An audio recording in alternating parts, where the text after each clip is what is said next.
Kalau kemujizatan Kanjeng Nabi yang kita teladani mungkin tidak bisa. Perbuatan-perbuatan zahir yang mungkin sudah perkembangan zaman sudah berbeda.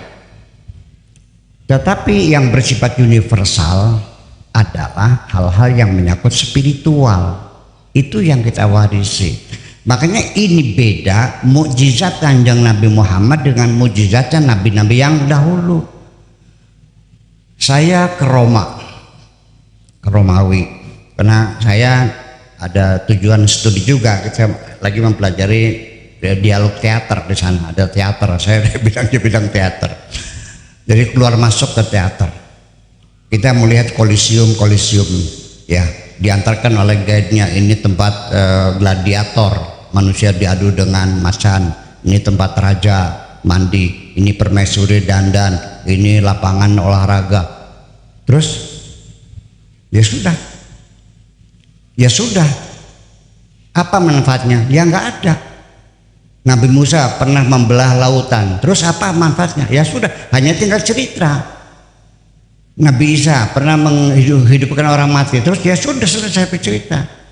Orang buta diusap matanya melek lagi, ya sudah.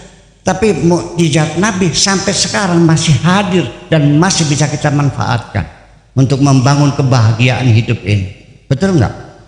Ada konsepnya. Nah, tetapi sekali lagi karena bahasa Arabnya klasik, ini orang Arab sendiri yang nggak paham. Kalau nggak ngaji Mbak Mahfud, biar Arab juga nggak paham. Saya di Tunisia kalau malam minggu itu buka pengajian umum, yang datang ada dokter, ada insinyur, ada pengusaha, ada ya kalau di sini lurah begitu, ada camat, segala macam datang bawa Quran, nanya ini ya Syekh hampir syaku sinu hadza ma'ana ikhla'ana alaika innaka bil wadil muqaddas itu wa sinu ma'ana tuhan. Tua itu apa tuh? Ya nggak tahu persoalannya. Nah itu persoalannya. Jadi di sini kita, nah salah satu yang menyebabkan suasana kita ini agak gaduh sedikit di antara umat Islam itu adalah karena adanya beberapa penafsiran yang berbeda. Itu yang perlu kita amati. Jadi Bapak sekalian, walhasil bagaimana tersalah penafsiran ya silahkan. Satu contoh umpamanya begini. Dalam Al-Quran disebutkan as-sariqu was-sariqatu faqta'u aydiyahuma. Pencuri laki, pencuri perempuan, potonglah tangannya. Ini karena salah penafsiran dipotong tangannya. 1400 tahun lamanya umat Islam menjadi korban pemotongan tangan karena salah penafsiran. Tetapi alhamdulillah sekarang negara-negara Islam yang ada di dunia sudah menolak hukuman potong tangan. Nah, muncul lagi waman lam yahkum bima anzalallah faulaika humul kafirun. Kalau tidak menerapkan hukum Tuhan berarti kafir. Juga salah paham lagi. Nah, di sini mesti kita ketahui bahwa hukuman-hukuman fisik, potong tangan, rajam dan sebagainya, itu orang murtad dibunuh, orang tidak sholat dibunuh, apalagi orang tidak bayar zakat dibunuh. Punten ini mah, itu adalah penafsiran. Dalam Al-Quran tidak ada orang tidak zakat dibunuh, tidak ada orang tidak sholat dibunuh, gak ada. Itu hasil pemikiran para ulama fikih. Dan fikih sendiri sebetulnya kita lihat memang sekarang ini ada krisis fikih, Pak. Ada krisis fikih, bukan krisis moneter tapi krisis fikih. Itu. Jadi ke depan ya kita hukum Islam mesti diperbaharui lagi, diijtihadi lagi supaya sesuai dengan tuntutan zaman ini. Karena itu pasti penafsirannya adalah sifatnya kasuistik. Mari kita uji di mana kesalahan penafsiran mereka. Satu, kalimat faqta'u itu tidak mesti artinya dipotong. Kata-kata qata'a di dalam Al-Quran itu tidak selalu menunjukkan maknanya dipotong, tus diputus. Bahkan kalimat putus sendiri itu hampir tidak, ya mungkin ada 1-2 ayat ya, tapi kebanyakan ayat Quran begitu qaf, ta dan ain itu artinya bukan putus. Seperti Wa quti'a dabirul qaumil ladzina zalamu. Bukan diputus, bukan dipotong. Wa qata'na aydiyahum.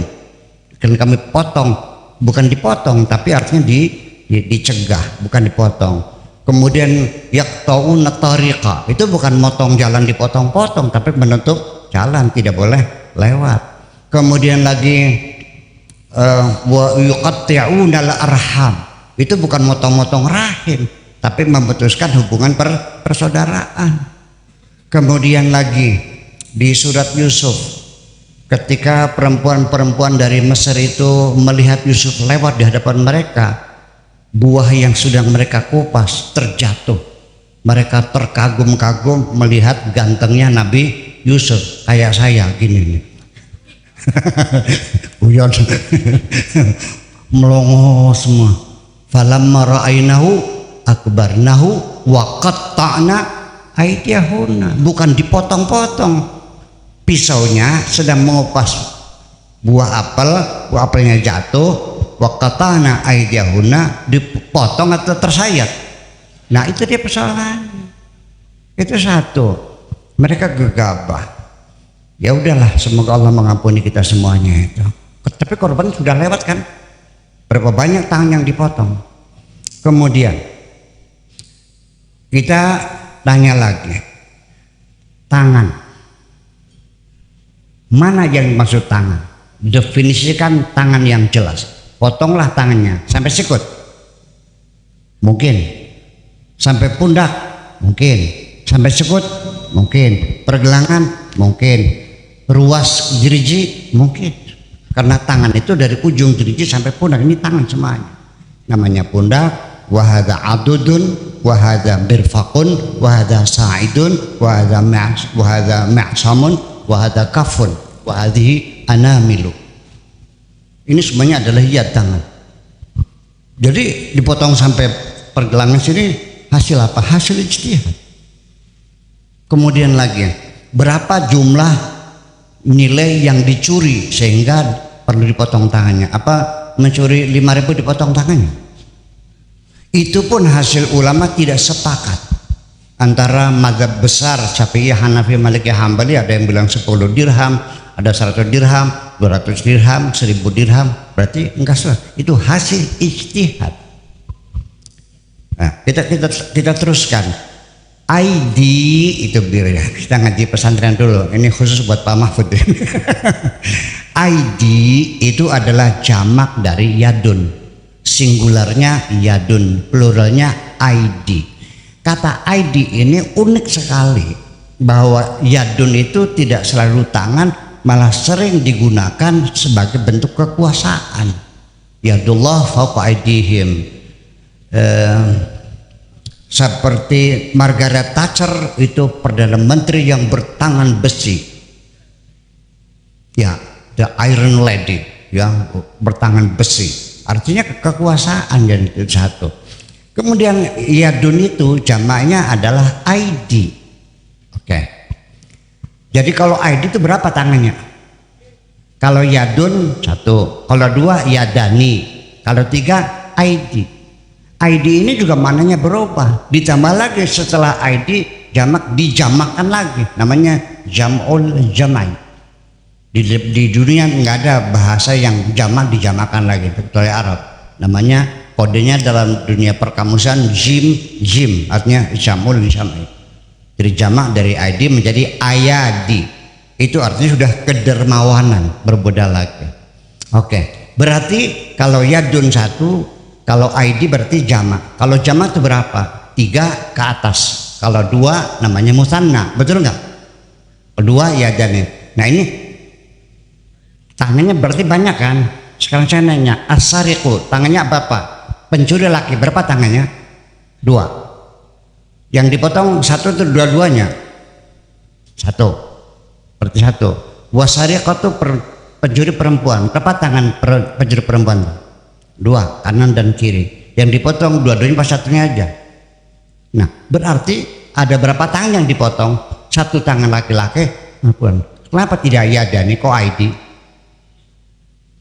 Ini jadi persoalan. Berarti artinya bukan tangan fisik ini, artinya dipenjara, artinya diputus, artinya dicegah, jangan sampai orang itu beraksi melakukan kejahatannya. Itu persoalannya.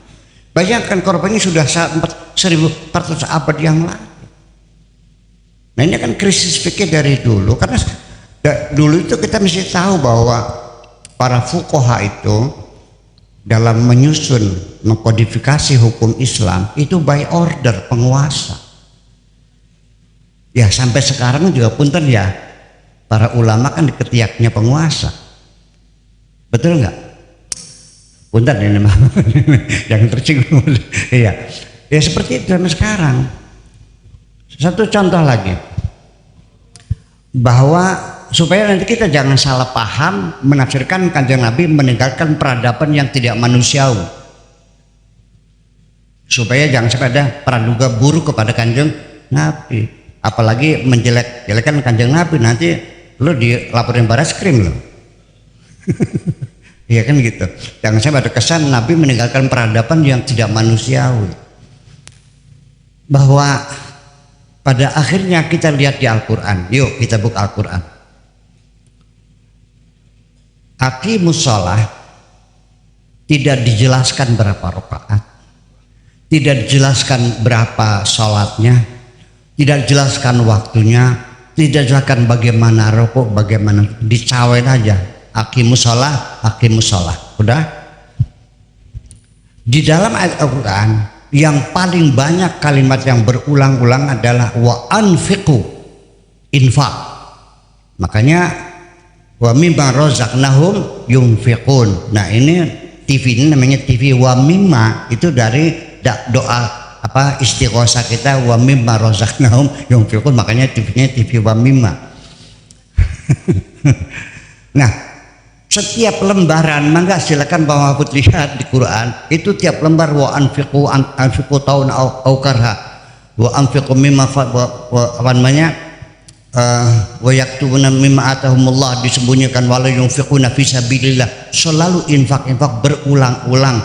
Kenapa sholat yang disebut sekali dua kali dalam Al-Quran dibahas sampai separuh kajian fikih, tapi infak yang berulang-ulang tidak ada bab infak? Apa sebabnya?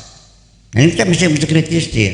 Jadi saya bukan lagi menyalahkan mereka, tapi kita lagi mengurai satu peristiwa. Ya, jadi saya bukan lancang menyalahkan sahabat, enggak. Saya tidak akan menyalahkan siapapun, tapi artinya bahwa kita akan menelusuri peristiwa. Kenapa bab infak tidak boleh dibahas? Karena menyangkut kekuasaan. Ini anggaran pendapatan dan belanja negara, nggak boleh diatur. Biar aku ingin berkuasa sepenuhnya. Kalau infak dimasukkan nanti asnafnya ada. Betul nggak? Untuk pendidikan berapa? Untuk kebudayaan berapa? Untuk peribadatan berapa? Ada aturannya. Nggak mau, Raja pengen ngatur sendiri.